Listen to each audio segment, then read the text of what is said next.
Hi, this is Liam Thompson from NCHS Live, and this is Latest Things Election Edition. Today I'm here with school board candidate Alexandra Curlin, and today we're going to be discussing the upcoming election. So what made you decide to run for school board? That's a good question.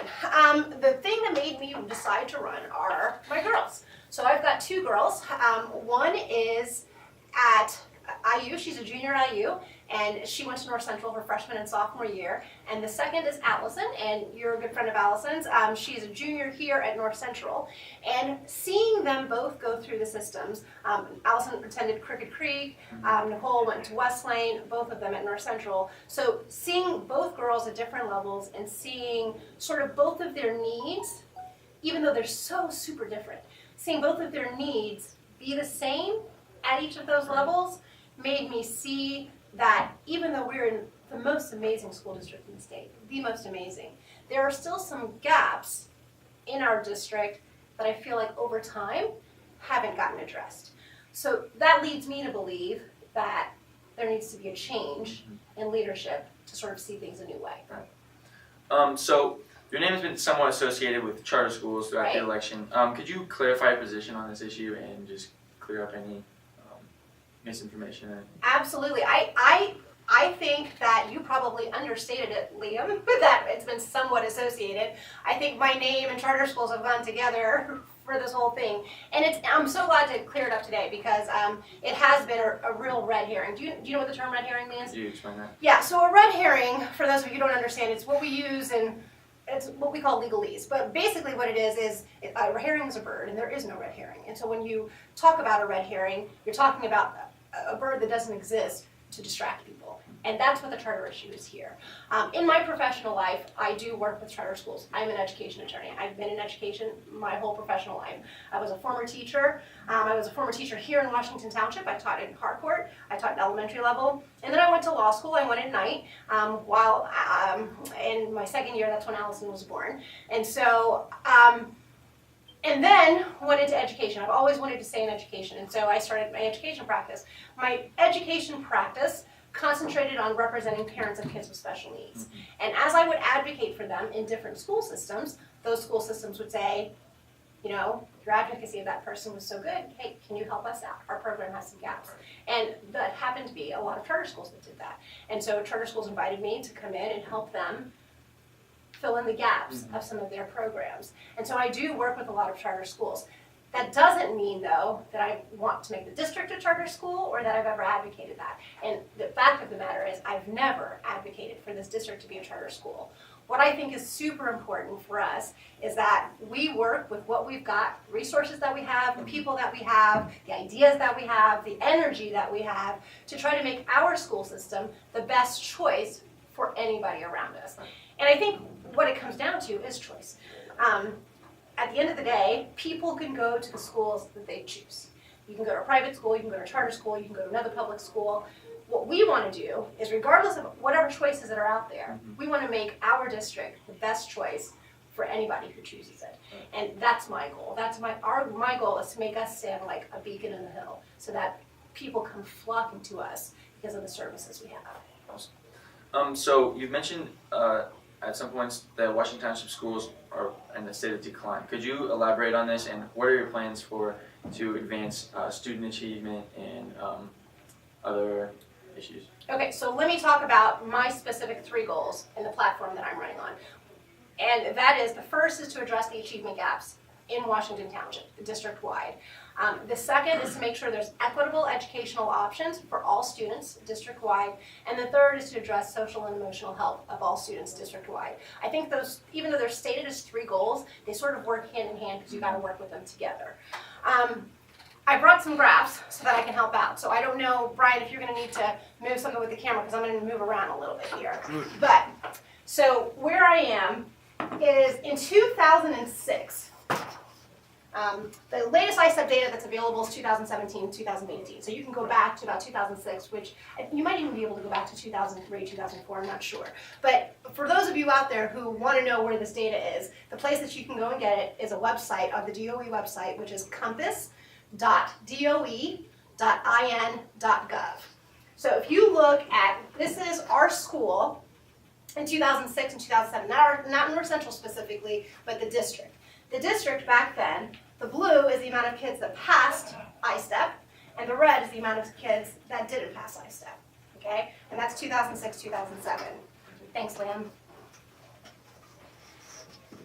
In 2016 and 2017, 10 years later, this red is the amount that didn't pass, and this blue is the amount that passed.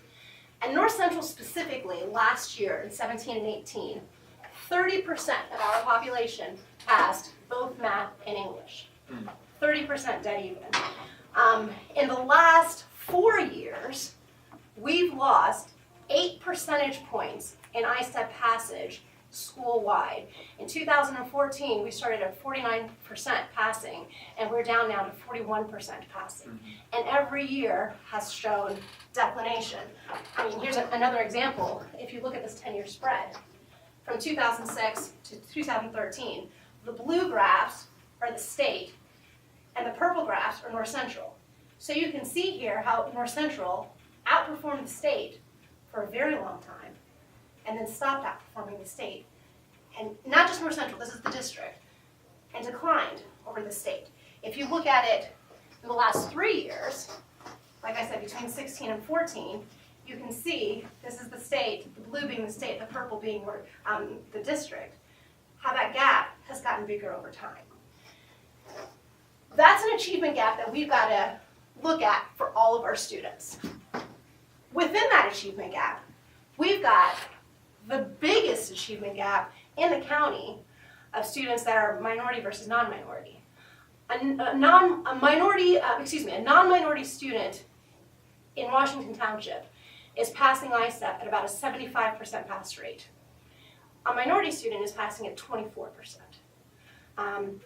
Non-minority students are eight times more likely to be put in a gifted and talented class than a minority student, and 4 times more likely to take advanced placement classes than a minority student. So those types of gaps go squarely within the sort of the declination of scores that we're seeing.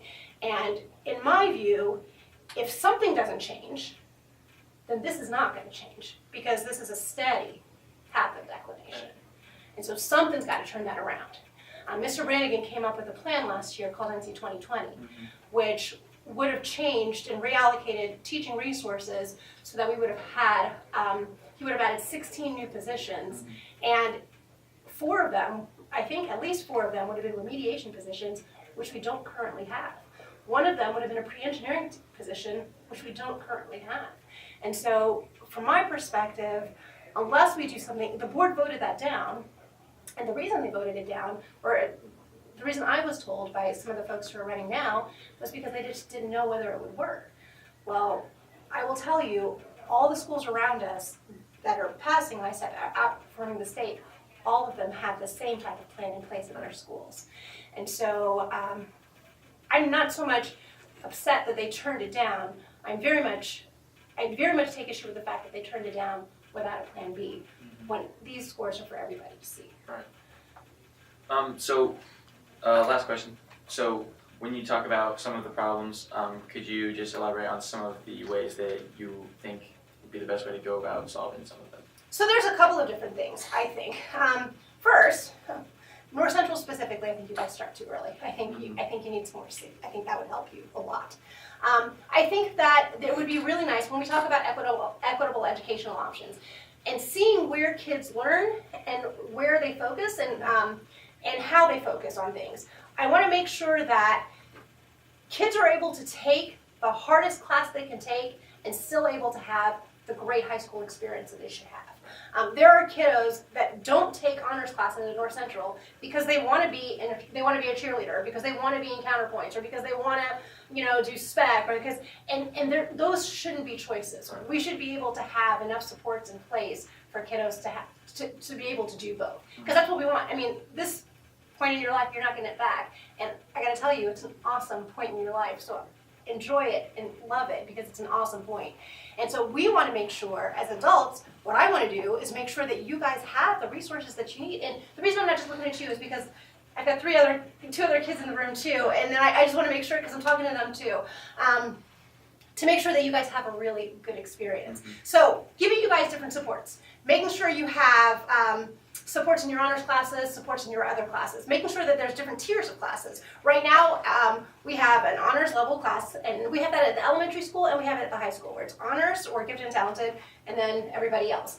And I think that there should probably be a layer in between that, so that there's an honors level class, there's that, advanced level class, and then that TP level class, and then maybe even a basic level class that's not necessarily special ed, but if you know you're not going to be a biologist, then maybe you take just basic biology, just enough to get through the GQE and learn that material really well, so that you can get what you need to get and then move on to those things that you know you're going to do. And so sort of streamlining that. The other thing I think that would be really good for you is planning when we do things. So for example, if we know elementary kids have tests on Fridays, they usually take math tests, spelling tests on Fridays. Well, Thursday night shouldn't be the activity night.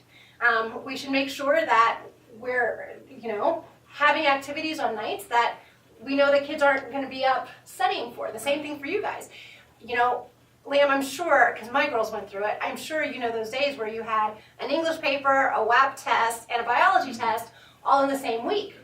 That makes for a very hard week. Right. And as hard as it is for us as your parents, watching you go through that, I mean, I can't even imagine what it is for you. Right. And the fact of the matter is, what you guys do, we didn't do. We were never expected to work at the level that you guys are working and what you guys are doing. And so the first thing I would say to you is be very proud. Be very proud of what you're able to do and how much you're able to do. Because you guys are amazing. You're amazing kids, and I just want to make sure that we support you continuing to be amazing. I don't want you guys to be having anxiety and be stressed out before you're 20 because we put so much on you, because you can. And so I want to give you a chance to be kids too. Awesome. That's about all the time we have today. This is our last edition of Latest Things Election Edition. So thank you for watching. Thank you for your time. I appreciate it. Thanks so much for having me. Thank you.